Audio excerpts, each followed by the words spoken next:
Have you ever been playing Stardew and thought to yourself, I sure could go for a bit of psychological terror?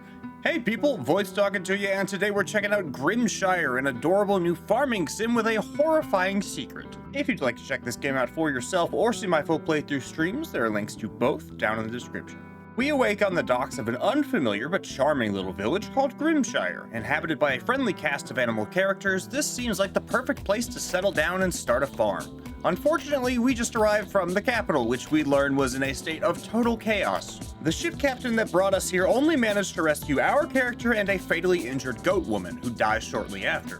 Within a week of her funeral pyre on the hilltop, the captain returns with grave news. The fall of the capital wasn't due to some uprising or military action. No, a horrifying plague has descended upon the countryside, twisting the infected into feral, bloodthirsty hosts that live only to kill and spread the disease further.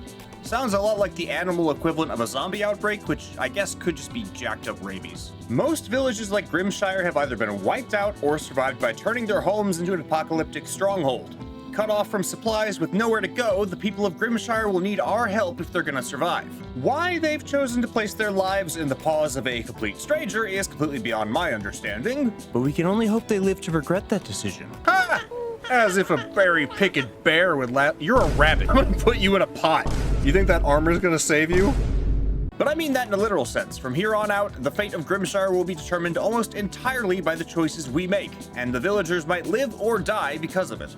The mayor has given us a tax-free, old abandoned farm to make our own. Here we can raise critters, grow crops, and build a thriving homestead capable of feeding the entire village, which is what we'll have to do since trade has dried up and winter is fast approaching. Then again, it seems these villagers don't value their own survival all that much because they only give us rusted old tools to work with and still make us pay for the very seeds that feed their families. That means if we want something, we've got to buy it or gather it ourselves. And there is a lot to do. If you're familiar with the mechanics of Stardew Valley or Harvest Moon, this is going to look very familiar. To find metals for upgrading tools or building new farm equipment, we need to head into the mines. If you want to ranch, we have to collect the materials for a barn or coop and then find a critter in the wild to tame. Technically, we could buy most of what we need from town, but prices are kind of outrageous, and it's more satisfying to become self-sufficient anyway. And you will need to become self-sustaining because before long, new disasters will begin to befall the village, all the fish may die off, a child may fall ill, and the military will eventually show up to demand a ration tax. If you want to keep everyone alive, learning how to get what you need is essential. The town's main issue is always going to be food. Both carnivores and herbivores live here, so just picking berries won't keep the wolves happy.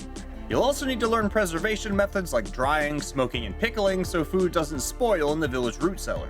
The root cellar is the village's major stockpile, and each day every villager will take their share of food from its stores. Villagers will also donate a portion of their own stores each day, but the majority of supplies will have to come from you.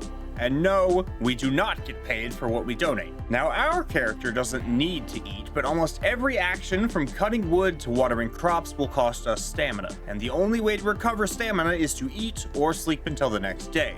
Time will fly by in this game, so keep yourself busy to stay ahead of the disasters that will eventually threaten your new home. From time to time, a new threat will emerge and force you to make a choice between two possible solutions. These village projects are not optional quests like collecting carrots for Grandma Prudence's famous cake. If you can't gather the resources to finish that herb garden in time, the town herbalist won't be prepared for when someone gets sick, leading to fatal consequences. It isn't all doom and gloom though. For the most part, we'll be spending our time fishing, farming, crafting, building, and socializing.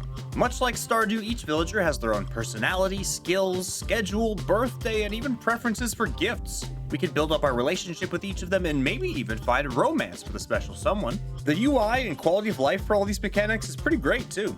It's a simple style, but easy on the eyes and very user-friendly. All the tutorials are sorted and stored away for us. There's a calendar for events and birthdays. There's even a villager tracker that tells us who we've talked with or given gifts to that day, and even where that person is at any given time. No more waiting outside someone's house till 2 a.m. to raise your relationship. Honestly, the farming sim gameplay is pretty great. There's tons of different ways to get lost in this game, from building up an awesome farm to collecting rare fish to starting and raising your own family. Plant growth is detailed down to specific days in each season, and there's a metric ton of unique dialogue for each villager. Rose gave me a flower and said I should give it to someone I like, so I hate it. But as great as all this is, it's also where the game starts to fall a little flat. Don't get me wrong, I love the relaxing gameplay aspect, but if I wanted just a great farming sim, I'd play Stardew. What makes this game unique is the dark and twisted story going on in the background, and I do mean that it happens largely in the background. Now, I love the story. The characters are endearing, and it hurts to lose one, both for obvious reasons and the loss of an important community member. I was hooked on the story since the captain first described the fall of the capital and the extent of the outbreak. But it can be in-game weeks and real-world hours between little bits of story. So I did some testing with the game's difficulty by starting a run on hard mode, stealing all the food from the root cellar, and hibernating in my house until something bad happened. What I found was that either villagers can't actually starve, or it takes around a full year of eating nothing for it to happen. All the military does if you don't pay the food tax is raid your inventory. Since villagers eat from the storehouse each day, that makes it a perfectly valid strategy to steal all the food and only fill the cellar the day of the tax. There are no random events that cause illness or anything like that, and the only way for a villager to actually perish is when you fail to complete a community project on time. So, despite the game's many warnings about starvation and sickness, you only need to focus on fulfilling the tax and completing projects. Once you figure that out, it's pretty easy, even on the hardest difficulty. It feels weird to say, but I was a little disappointed by the lack of desperation in this game. But again, that's what makes this one unique. Now with that said, this title is still in early access, and it only goes through the first year. That's a lot of gameplay hours already, and from what I've read, this game is made by only 2 developers, a husband and a wife duo. That's super impressive, and this is an excellent framework showing top-notch art and development skills. But if this game is going to reach its full potential, they need to double down on what makes it special. That means more story and more actual risk. In an ideal version of this game, events would be somewhat randomized, and starving villagers would die or at least become ill within a few days. If not that, then making the narrative more impactful and interconnected is still a must. The gameplay is all here and it's awesome, but I'm too invested in the characters and the dark fantasy world building to spend 3 hours between each crumb of story. The slow burn option isn't bad, but there needs to be something happening more frequently, and I'd like to see those events build off each other. By the second season, it almost seemed like everyone had forgotten about the feral outbreak. Okay, I'm gonna whine a little bit. Come on, they have such an awesome setup for psychological horror here. What if a feral gets in and bites a villager? Do they have to be locked up or put down? What about other survivors desperate for food? Will the military eventually push us too far or fall apart entirely?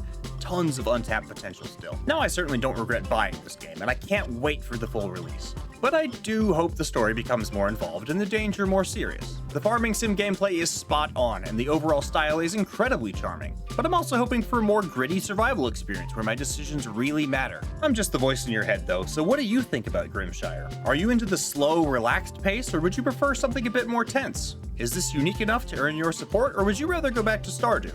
What changes would you like to see in the finished version?